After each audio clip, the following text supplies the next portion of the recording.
Hi everyone. कल हम लोग इंग्लिश के बेसिक के बारे में डिस्कस किए थे कि इंग्लिश हम लोग किस प्रकार से लिखेंगे। अब उससे आगे हम लोग क्या करेंगे इस क्लास में डिस्कस करेंगे। इसका फोर्थ स्टेज आता है कि when we connect to paragraph then forms a story. हम लोग क्या करते हैं, जब दो पैराग्राफ को आपस में क्या करते हैं, कनेक्ट करते हैं, तो क्या होता है, एक स्टोरी बनता है। आप लोग स्टोरी में देखते होइएगा कि एक पैराग्राफ एक साइड देता है, फिर उसके बाद क्या होता है, एक पैराग्राफ स्टार्ट होता है। तो इस तरीका से क्या होता है, एक स्टोरी का निर्माण होता है। और जब हम क्या करते हैं, नेक्स्ट इसका 5 आता है, जब बहुत सारे स्टोरी को हम आपस में ऐड करते हैं, स्टोरी प्लस स्टोरी का जब ऐड करते हैं तो उससे क्या होता है, बुक का फॉर्मेशन होता है। बुक का क्या हो जाता है, फॉर्मेशन होता है। तो यही है इंग्लिश का क्या है, बेसिक है, जिसमें हम लोग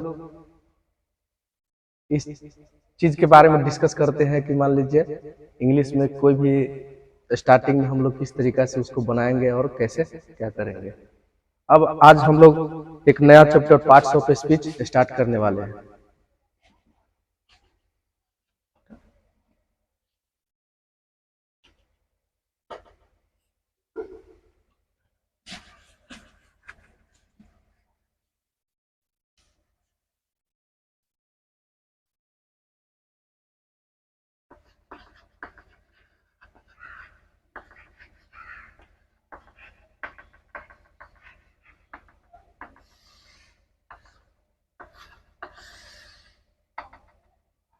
अब पार्ट्स ऑफ स्पीच क्या होते हैं, इंग्लिश ग्रामर में अगर शुद्ध शुद्ध लिखना अगर हमें जानना है तो हमें क्या करना चाहिए, पार्ट्स ऑफ स्पीच के बारे में जानकारी होना बहुत आवश्यक है।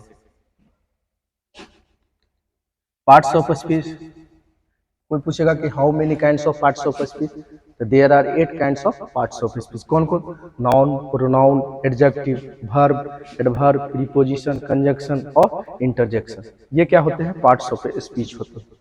उससे पहले हम लोग क्या करेंगे, सेंटेंस के बारे में जानना जरूरी है कि आखिर सेंटेंस कितने प्रकार के होते हैं। अगर हमें सेंटेंस के बारे में अगर पता रहेगा, उसके बाद ही हम क्या कर सकते हैं, कोई भी सेंटेंस में नाउन कौन सा है, प्रोनाउन कौन सा है, एडजेक्टिव कौन सा है, वर्ब कौन सा है, एडवर्ब कौन सा है, प्रीपोजिशन कौन सा है, कंजंक्शन कौन सा है, इंटरजेक्शन कौन सा है, इसके बारे में हम लोग क्या करेंगे, पता लगा सकते हैं। अगर हमें सेंटेंस के बारे में पता नहीं है तो हम लोग पता नहीं कर सकते हैं कि आखिर इस सेंटेंस में कौन सा इंट्रोगेटिव सेंटेंस है, कौन सा एक्सक्लेमेटरी सेंटेंस है। क्लियर है। अगर किसी को कोई प्रॉब्लम हो रहा है तो कमेंट करेगा कि सर ये चीज़ हमको नहीं समझ में आया, तो उसके लिए फिर क्या किया जाएगा, एक स्पेशल वीडियो बना के उसको समझाया जाएगा। अब आते हैं sentence.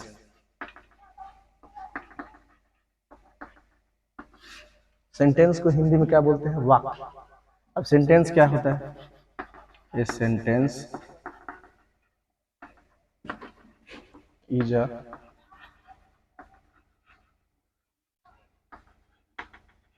group of words which makes a complete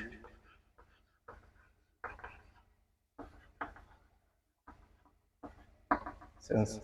हम लोग बेसिक कॉन्सेप्ट में भी क्या बताए थे कि वर्ड का, बहुत सारे वर्ड को जब हम आपस में क्या करते हैं, कनेक्ट करते हैं। पिछली क्लास में बताए थे कि बहुत सारे वर्ड को हम जब आपस में क्या करते हैं, एक साथ जोड़ते हैं, कनेक्ट करते हैं, तो क्या बनता है, एक सेंटेंस बनता है।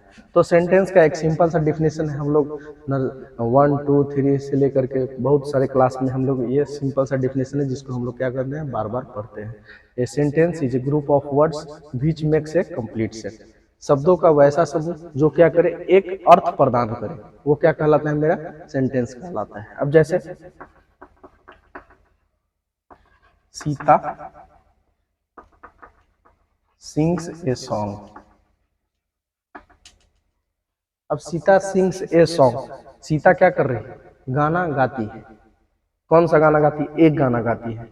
तो सीता के बारे में क्या है, ये जो सेंटेंस बना है ये क्या बना है, ये एक कंप्लीट अर्थ प्रदान करता है, कंप्लीट अर्थ निकल रहा है कि सीता क्या कर रही है, गाना गा रही है। अगर यहाँ पे अगर हम डायरेक्ट लिख दें sings a song, sings a song, अब सिंग्स ए सॉन्ग अगर हम डायरेक्ट लिख देते इसका मतलब क्या है, सिंग्स एक सॉन्ग, गाती है एक गाना, ये इसका कोई अर्थ निकल रहा है, नहीं निकल रहा है। तो हमें क्या करना चाहिए, सेंटेंस उसी को हम बोलेंगे जो क्या करता है, जिसका कोई सेंस हो, कहने का अर्थ। ऐसा नहीं कि हम कुछ भी लिख देंगे वो क्या हो जाएगा, मेरा सेंटेंस कहला जाएगा। समझ में आया? चलो, किसी को कोई दिक्कत? अब आते हैं आगे।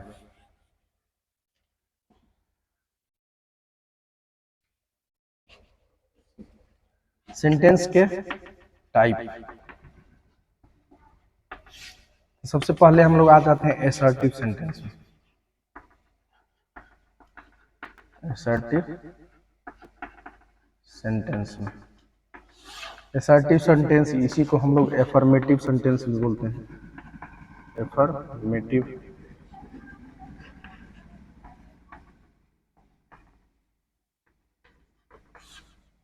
अब देखिए असर्टिव सेंटेंस क्या होता है, ये सिंपल सा सेंटेंस होता है, इसमें ऐसा नहीं है कि ओ माय गॉड, ये सब क्या हो गया, एक्सक्लेमेटरी सेंटेंस के टाइप हो गए। अगर मान लो हम please give me a glass of water, तो ये सब इस सेंटेंस के ग्रुप में नहीं आएगा। तो इस ग्रुप में कौन सा सेंटेंस आएगा, तो सिंपल सा सेंटेंस आएगा, जैसे Ram is a good boy.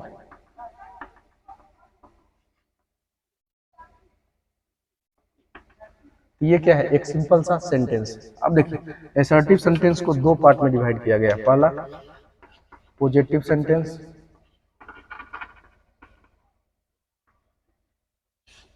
और दूसरा इसी का क्या है, निगेटिव सेंटेंस।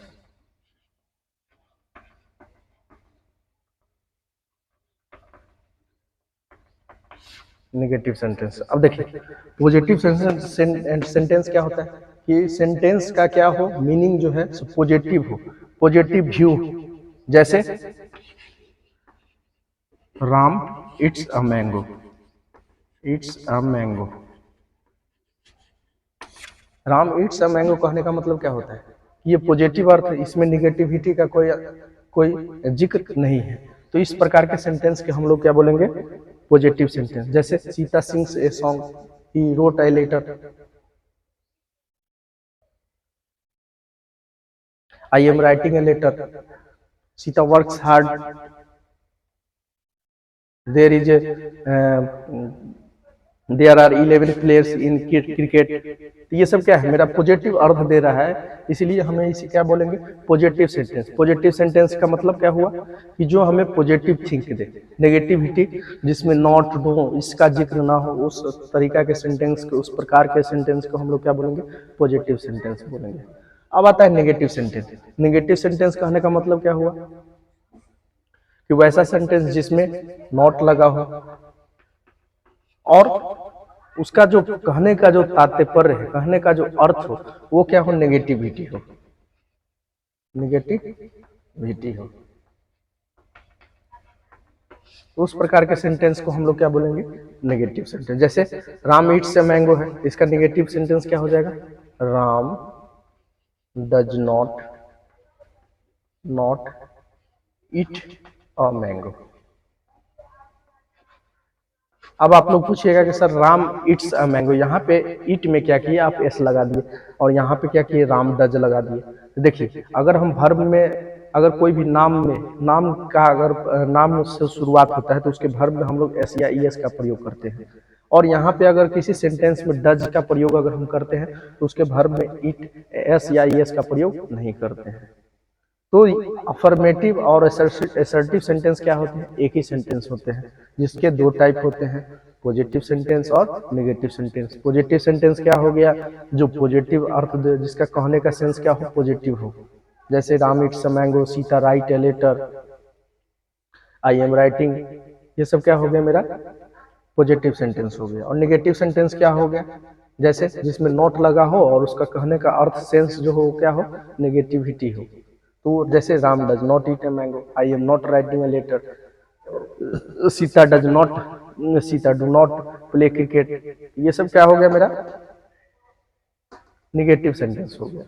अब आ जाते हैं इससे आगे।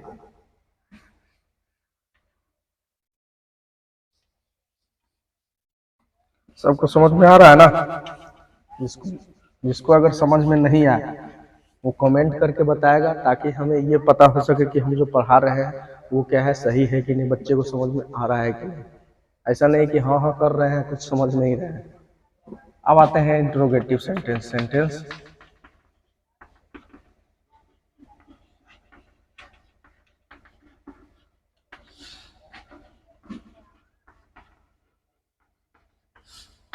देखो, इंट्रोगेटिव सेंटेंस हम वैसा सेंटेंस को बोलते हैं जिससे क्या हो, जिस सेंटेंस के द्वारा हमें क्वेश्चन पूछा जाए। जैसे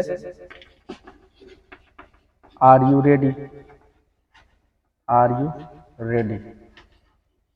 और एक चीज हमेशा ध्यान रखना कि इंट्रोगेटिव सेंटेंस के एंड में हम लोग क्या करेंगे, क्वेश्चन मार्क लगाएंगे। और असर्टिव सेंटेंस के एंड में हम लोग क्या करते हैं, फुल स्टॉप लगाते हैं, full stop. Are you ready, जैसे what is your name, what is your name, where do you live, where do you live. अब जैसे राम खेलता है, तो ये तो क्या हो गया मेरा अफर्मेटिव सेंटेंस हो गया। इसी का अगर हम इंट्रोगेटिव बनाना चाहें तो क्या होगा, डज राम प्ले। इसी प्रकार से हम लोग दो सेंटेंस के बारे में क्या किए, आज कंप्लीट कर लिए हैं अपना। और हम क्या करेंगे, जब सेंटेंस को बारीकी से जब हम पढ़ लेंगे, उसके बाद हम लोग क्या करेंगे, नया chapter noun, pronoun, adjective, verb, adverb, preposition, conjunction, interjection, इस चैप्टर को स्टार्ट करेंगे। आशा करते हैं आप लोग को अच्छा लगा होगा। Thank you.